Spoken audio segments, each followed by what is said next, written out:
देखिए दोस्तों, वैसे मेरी कोई प्लानिंग नहीं थी इस वैकेंसी की रिगार्डिंग आपको कोई भी वीडियो प्रोवाइड करने का, लेकिन 4-5 दिन से काफी सारे लोगों की लगातार कमेंट्स आ रही है, डिमांड्स आ रही है कि भैया हमारे कंफ्यूजन दूर करिए, एक फुल डिटेल वीडियो लेकर आइए। तो यार आपकी कोई डिमांड्स हो और वो मैं पूरी ना कर सकूं, ऐसा कभी हुआ है क्या?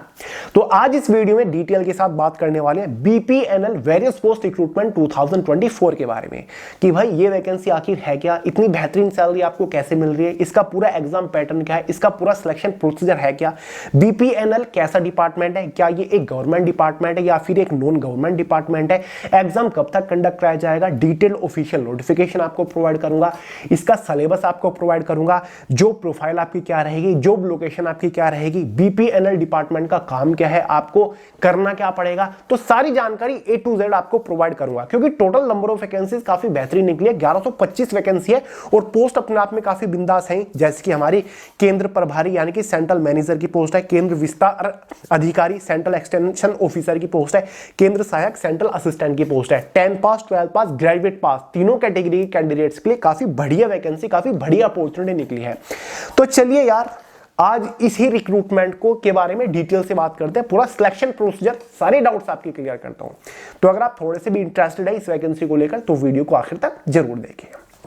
देखिए दोस्तों, आपने कहीं ना कहीं सुना होगा या फिर नोटिफिकेशन जरूर देखा होगा कि भाई बीपीएनएल, जिसका मतलब होता है भारतीय पशुपालन निगम लिमिटेड, इस डिपार्टमेंट के अंदर वेरियस पोस्ट के ऊपर वैकेंसीज निकली हुई हैं। सभी पोस्ट को कंबाइन करके टोटल नंबर ऑफ वैकेंसीज 1125 निकली हैं, जिसमें से एक पोस्ट हमारी केंद्र प्रभारी की है, 125 वैकेंसी इस पोस्ट के ऊपर है। दूसरी पोस्ट केंद्र विस्तार अधिकारी है, टोटल वैकेंसी 250 है।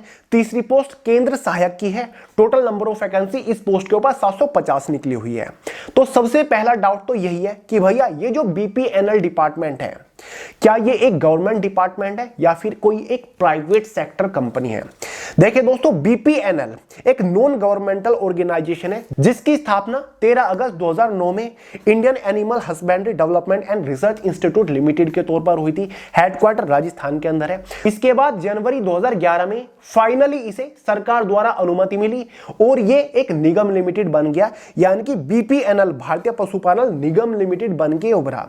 सीधा सीधा समझने के लिए आपको बता दूं, ये एक नेशनल लेवल की नॉन गवर्नमेंटल ऑर्गेनाइजेशन है, यानी कि एनजीओ है, जो कि रजिस्टर्ड है ministry of corporate affair government of India के अंडर। देखिए दोस्तों, ये भले ही एक प्राइवेट पब्लिक सेक्टर ऑर्गेनाइजेशन हो, लेकिन काम ये गवर्नमेंट के लिए ही करती है, गवर्नमेंट के साथ मिलकर ही ये काम करती है। इसलिए काफी सारे लोग कंफ्यूजन में रहते हैं कि बीपीएनएल कोई गवर्नमेंट ऑर्गेनाइजेशन है या फिर एक प्राइवेट ऑर्गेनाइजेशन है। ठीक है, सारी फैसिलिटीज काफी हद तक, सैलरी वगैरह बेनिफिट्स आपको गवर्नमेंट जॉब वाले ही यहां पर देखने को मिलते हैं। और ये पहली बार नहीं है कि बीपीएनएल के अंदर कोई वैकेंसी निकल रही है, एक साल में 3 से 4 बार नोटिफिकेशन जारी करता है बीपीएनएल। अब देखिए दोस्तों, काम क्या है बीपीएनएल का? इसका काम है promotion and development of animal husbandry activities and training to locals, यानी कि एनिमल हस्बेंड्री के लिए, पशुपालन के को प्रमोट करने के लिए, उनकी एक्टिविटी को प्रमोट, उनके विकास के लिए काम करती है। साथ ही जो लोकल्स है उनको ट्रेनिंग देने का भी काम करती है, एनिमल हेल्थ केयर के लिए काम करती है, साथ ही ब्रीडिंग, साथ ही मार्केटिंग लाइव स्टॉक प्रोडक्ट्स का भी ये काम करती है। ठीक है, तो एनिमल पशुपालन के लिए काम करती है ये ऑर्गेनाइजेशन, काफी बढ़िया भी काम कर रही है। इसलिए गवर्नमेंट के साथ मिलकर ये ऑर्गेनाइजेशन काफी हद तक काम करती है। देखिए दोस्तों, इसकी ऑफिशियल वेबसाइट का लिंक डिस्क्रिप्शन बॉक्स में मैंने प्रोवाइड करा दिया है। इस रिक्रूटमेंट का ये जो डिटेल्ड ऑफिशियल नोटिफिकेशन आ रखा है, ये भी मैंने आपको पीडीएफ फॉर्मेट में Way to Success Telegram channel के अंदर प्रोवाइड करा दिया, वहां से डाउनलोड करके आप अच्छे से देख सकते हैं, समझ सकते हैं। अब चलिए इसकी कुछ बेसिक इंफॉर्मेशन के बारे में बात कर लेते हैं कि भैया एज लिमिट क्या है, एजुकेशन क्वालिफिकेशन क्या है, बाकी एग्जाम पैटर्न, सिलेबस, सैलरी वगैरह कितनी मिलेगी, ठीक है, एग्जाम सेंटर्स क्या होंगे, एग्जाम कब तक कंडक्ट कराया जाएगा, ठीक है, फॉर्म फीस कितनी है, सारी जानकारी लेते हैं। देखिए दोस्तों, सबसे पहले एज लिमिट के बारे में ही बात कर लेते हैं, क्योंकि बेसिक इंफॉर्मेशन क्लियर करना सबसे ज्यादा जरूरी है। केंद्र प्रभारी की एक पोस्ट है जिसको हम सेंट्रल मैनेजर बोल सकते हैं। इस पोस्ट के लिए जनरल वालों के लिए मिनिमम एज लिमिट 21 साल है, मैक्सिमम 40 साल रखी गई है। एज आपकी तब कैलकुलेट होगी जब आप इसका ऑनलाइन फॉर्म अप्लाई कर रहे होंगे। दूसरी पोस्ट है केंद्र विस्तार अधिकारी, जिसको हम सेंट्रल एक्सटेंशन ऑफिसर बोलेंगे, 21 से 40 साल एज लिमिट है। तीसरी पोस्ट है केंद्र सहायक की, जिसको हम सेंट्रल असिस्टेंट बोलेंगे, 18 से 40 साल एज लिमिट यहां पर रखी गई है जनरल वालों के लिए। ठीक है, क्वालिफिकेशन के बारे में आपको बता दूं, केंद्र सहायक की पोस्ट के लिए 10th पास एलिजिबल है, मतलब जो हमारी सेंट्रल असिस्टेंट की पोस्ट है सभी 10th पास कैंडिडेट एलिजिबल हैं। दूसरी पोस्ट केंद्र विस्तार अधिकारी की पोस्ट है, सभी 12th पास कैंडिडेट्स एलिजिबल है। टोटल नंबर ऑफ वैकेंसी 250 है इसके लिए। तीसरी पोस्ट है केंद्र प्रभारी, सभी बैचलर डिग्री पास कैंडिडेट्स फॉर्म अप्लाई कर सकते हैं। काफी बड़ी पोस्ट है, सेंट्रल मैनेजर की पोस्ट इन्होंने यहां पर रखी हुई है। क्लियर है। बात कर लेते हैं दोस्तों सिलेक्शन प्रोसीजर के बारे में, यानी कि जब आप इनमें से किसी भी पोस्ट के लिए फॉर्म अप्लाई कर दोगे, फाइनल सिलेक्शन लेने तक आपको किस किस स्टेज से फॉर्म अप्लाई, किस स्टेज से होकर गुजरना पड़ेगा। बेसिकली सभी पोस्ट का सिलेक्शन प्रोसीजर दो ही मेजर स्टेज के ऊपर टिका हुआ है। स्टेज फर्स्ट एक एग्जाम है, 50 नंबर का आपका एग्जाम है, ऑनलाइन एग्जाम आपका कंडक्ट कराया जाएगा। स्टेज सेकंड में एक पर्सनैलिटी टेस्ट है, मतलब एक इंटरव्यू है, 50 नंबर का है, डिटेल से आपको बताऊंगा। एग्जाम पैटर्न सभी पोस्ट का बिल्कुल सेम है, बस पोस्ट वाइज एग्जाम का लेवल आपको डिफरेंट मिलेगा। 10th लेवल की पोस्ट का एग्जाम पैटर्न काफी इजी होगा, 12th वाला मॉडरेट होगा और बैचलर डिग्री वाला थोड़ा सा हायर लेवल का होगा। देखिए एग्जाम पैटर्न सुन लीजिए। इसका जो एग्जाम है टोटल 6 सेक्शंस में डिवाइडेड है। पहला सब्जेक्ट आपका हिंदी है, 8 क्वेश्चन आएंगे 8 नंबर के अंदर। दूसरा सब्जेक्ट इंग्लिश है, 8 क्वेश्चन 8 नंबर के अंदर। तीसरा सब्जेक्ट मैथमेटिक्स है, 8 क्वेश्चन। चौथा सब्जेक्ट रीजनिंग है, 8 क्वेश्चन। पांचवा सब्जेक्ट डेली साइंस से रिलेटेड है, बेसिक साइंस के क्वेश्चन है 8 नंबर का। और छठा सब्जेक्ट बेसिक कंप्यूटर नॉलेज से 10 क्वेश्चन आने वाले हैं। इसी के बेसिस पर एग्जाम में 50 क्वेश्चन 50 नंबर के अंदर आएंगे।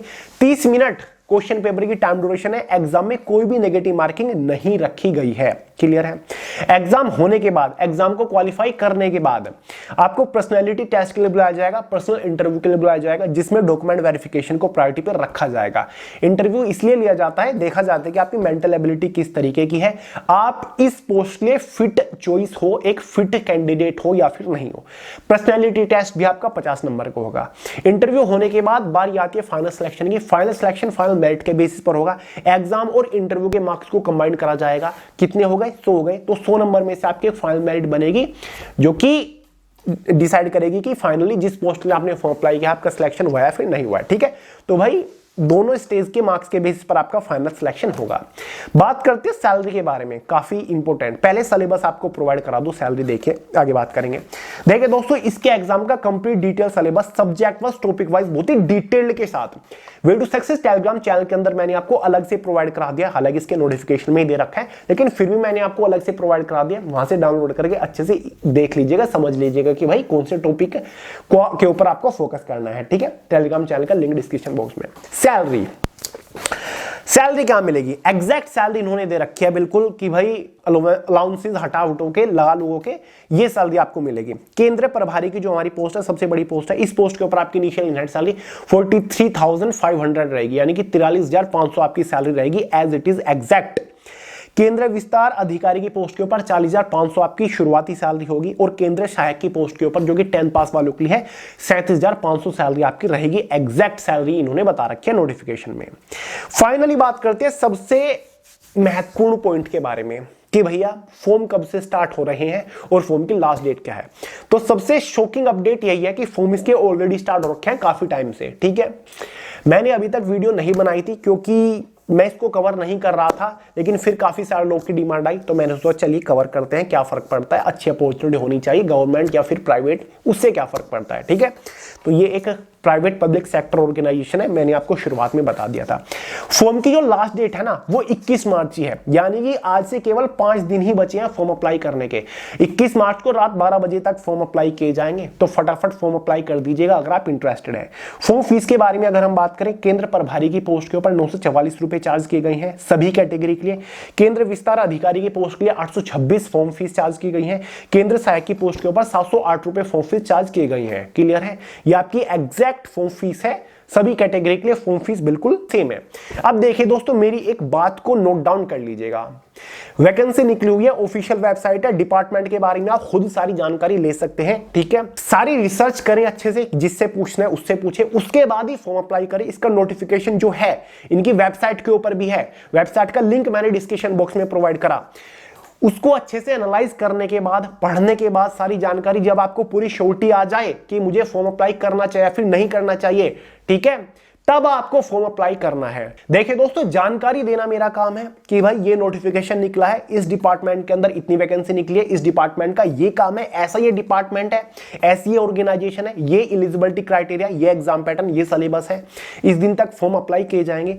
अब ये आपकी चॉइस के ऊपर डिपेंड करता है, ये सब कुछ आपके ऊपर डिपेंड करता है कि आपको फॉर्म अप्लाई करना चाहिए या फिर नहीं करना चाहिए। तो सारे पॉइंट्स को अच्छे से एनालाइज करने के बाद ही आगे कुछ कदम उठाइएगा। क्लियर है? कभी फिर बाद में बोलो कि भैया ये तो एक प्राइवेट ऑर्गेनाइजेशन है, आपने बताया नहीं। मैं पहले ही क्लियर कर चुका हूं। बात यहां पर एसएससी, यूपीएससी, रेलवे की हो रही होती है, मैं खुल के बताता कि भाई गवर्नमेंट जॉब है। यहां पर मैंने आपको पहले ही क्लियर कर दिया कि भाई ऐसा ऐसा है सब कुछ। वेबसाइट का लिंक डिस्क्रिप्शन बॉक्स में, बाकी खुद आप गूगल करिएगा। इसका पूरा शोर मच रखा है इस वैकेंसी का, कोई ऐसी वैसी वैकेंसी नहीं है कि चुपके से कोई काम हो रहा है। ठीक है, तो अपने एंड पे भी रिसर्च कर लीजिएगा, उसके बाद ही फॉर्म अप्लाई करिएगा। क्लियर हुआ डाउट? और फॉर्म की लास्ट डेट 21 मार्च ही है, समझ गए?